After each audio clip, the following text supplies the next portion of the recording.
দর্শক, ইসকন ইস্যুকে সামনে রেখে ইউনূস সরকার যে এক ধরনের খেলা খেলতেছে, সেটা কিন্তু এখন দেশের জনগণের বুঝতে বাকি নেই।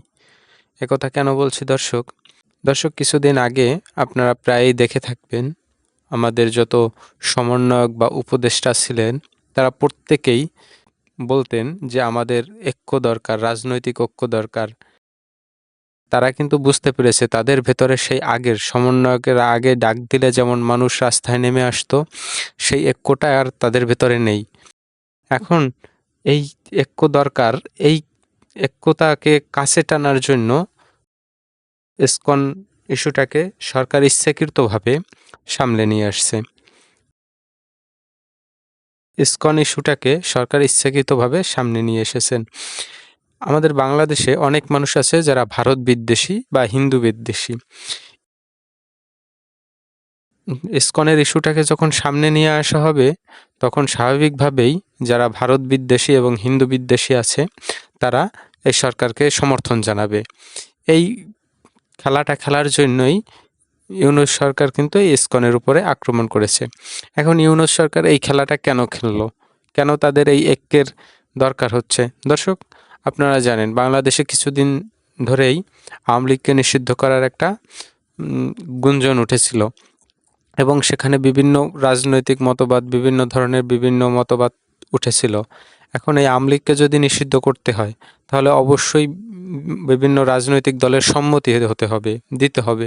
কিন্তু এখানে সমস্যাটা এখানেই বাজে। কারণ ইউনূস সরকার যে -2 ফর্মুলায় এগোচ্ছে, সেটা কিন্তু বাংলাদেশের একটি বর্তমান প্রেক্ষাপটে বাংলাদেশের একটি বড় রাজনৈতিক দল বিএনপি তারা বুঝতে পেরেছিল। তারা বুঝেই কিন্তু ইউনূস সরকারের বিরুদ্ধে অবস্থান নিয়েছিল, যে তারা বিএনপি সরাসরি বলে দিয়েছিল তারা আওয়ামী লীগকে রাজনীতি থেকে নিষিদ্ধ করার পক্ষে নয়। এখন এই আওয়ামী লীগকে যদি নিষিদ্ধ না করতে পারে, পরবর্তীতে ইউনূস সরকার কিন্তু তার ক্ষমতা ধরে রাখতে পারবে না। কারণ ইউনূস সরকার চায় সে আওয়ামী লীগকে নিষিদ্ধ করার পরে আস্তে আস্তে করে বিএনপির যে নেতাদের উপরে মামলাগুলো আছে, সেই মামলাগুলো পুনরায় চালু করবে এবং আস্তে আস্তে বিএনপিকেও রাজনীতি থেকে দূরে সরিয়ে নেওয়ার চেষ্টা করবে এবং তারপরে জামাত ইসলাম। তো এই যে -2 ফর্মুলা অ্যাপ্লাই করার যে চেষ্টাটা করছে, এই চেষ্টা করার জন্য প্রথমেই দরকার হচ্ছে দেশের জনগণকে তার পক্ষে নিয়ে আসা বা তার সাথে নিয়ে আসা। তো তিনি এই কাজটা করার জন্য মূলত এই ইসকনকে সামনে নিয়ে আসছে।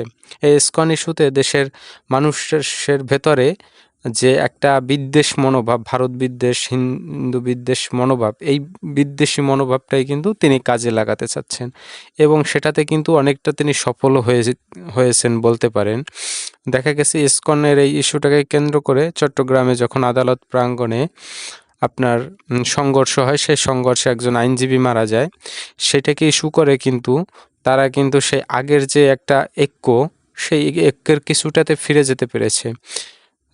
আপনার বিভিন্ন মানুষ এখন ইসকনকে নিষিদ্ধ করার দাবি তুলতেছে, এবং সেই মানে যে হত্যাটা হয়, একজন আইনজীবী হত্যা হয়, সেই আইনজীবী হত্যায় নাকি কয়েকজন ছাত্রলীগেরও লোক ছিল।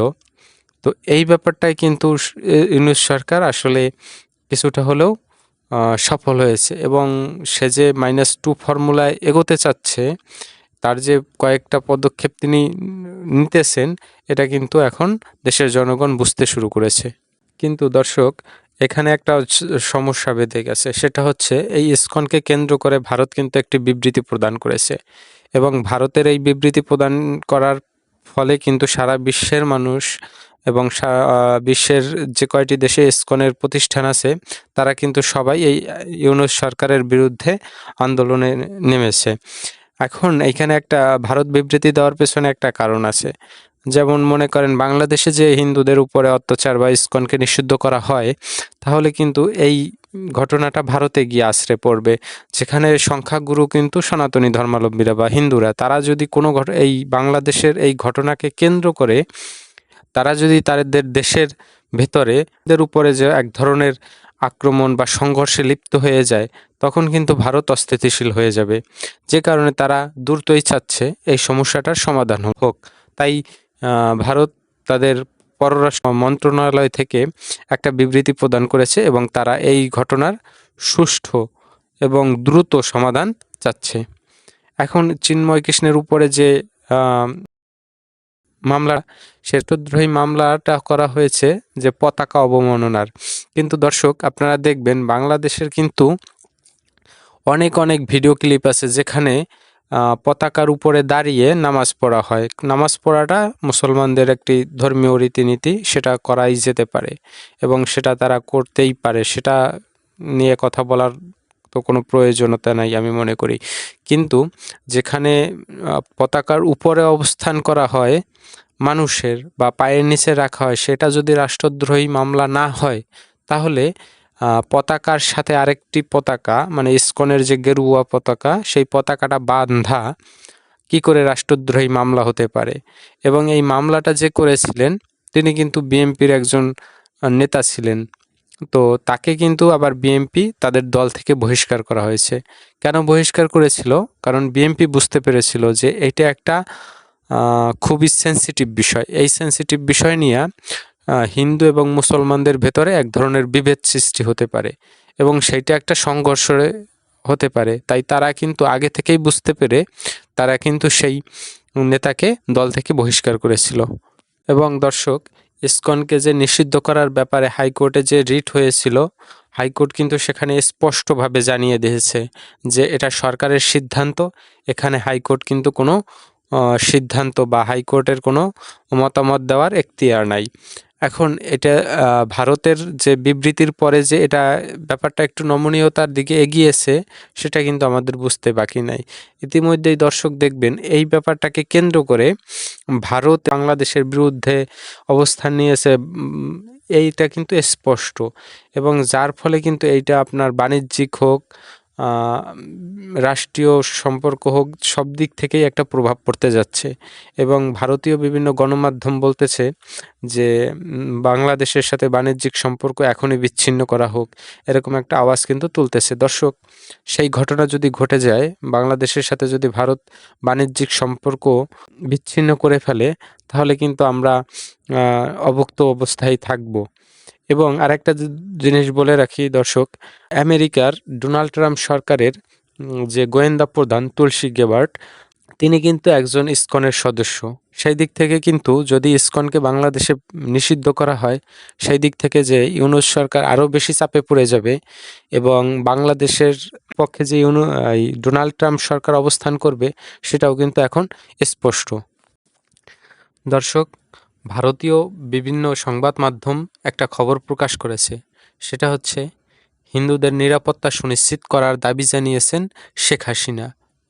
তিনি কিন্তু বিগত সরকার যখন ছিল, আওয়ামী লীগ সরকার যখন ছিল, তিনি কিন্তু প্রধানমন্ত্রী ছিলেন।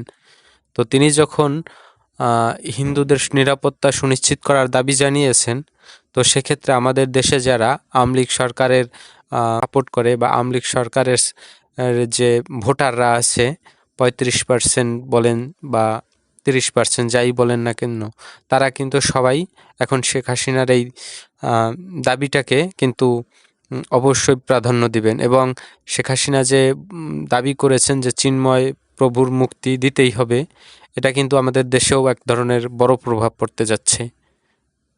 দর্শক, ভারতের অবস্থান, বাংলাদেশের অবস্থান, ইউনূস সরকারের এই ইসকনের ব্যাপারে সিদ্ধান্ত গ্রহণ, তো সব কিছু মিলে কেমন জানি একটা লেজে গোবরে অবস্থায় চলছে বাংলাদেশের ভেতরে। তারপরে দেশের অভ্যন্তরীণ তো আরও সমস্যা আছে, বেকারত্ব, দ্রব্যমূল্যের ঊর্ধ্বগতি। এরপরেও যদি ভারতের সাথে বাণিজ্যিক সম্পর্ক বন্ধ হয়ে যায়, ভারত যদি বাংলাদেশের জন্য ভিসা বন্ধ করে দেয়, চিকিৎসা ভিসাগুলোও বন্ধ করে দেয়, এই সব ব্যাপার নিয়ে যে ইউনূস সরকার কোন অবস্থানে যাচ্ছে, দেশের অবস্থা কোথায় যাচ্ছে, এগুলো কিন্তু সত্যি চিন্তা করার বিষয়। এবং একটা দেশ যে ধ্বংসের দিকে যাচ্ছে, তার কিন্তু সব ধরনের লক্ষণ আমরা দেখতে পাচ্ছি। তো দর্শক, এইসব ব্যাপারে আপনাদের কি বলার আছে অবশ্যই বলবেন কমেন্ট বক্সে। সবাই যার যার জায়গা থেকে সাবধানে থাকবেন, ভালো থাকবেন। আর একটা অনুরোধ সবার কাছে বলি, কারো কোনো উস্কানিতে পা দিবেন না, কারণ এই দেশটা আমাদের। কারো উস্কানিতে পা দিয়ে দেশটার যদি ক্ষতি করেন, আলটিমেটাম আপনি, আমরা সবাই ক্ষতিগ্রস্ত হব। সবাই ভালো থাকবেন, সুস্থ থাকবেন।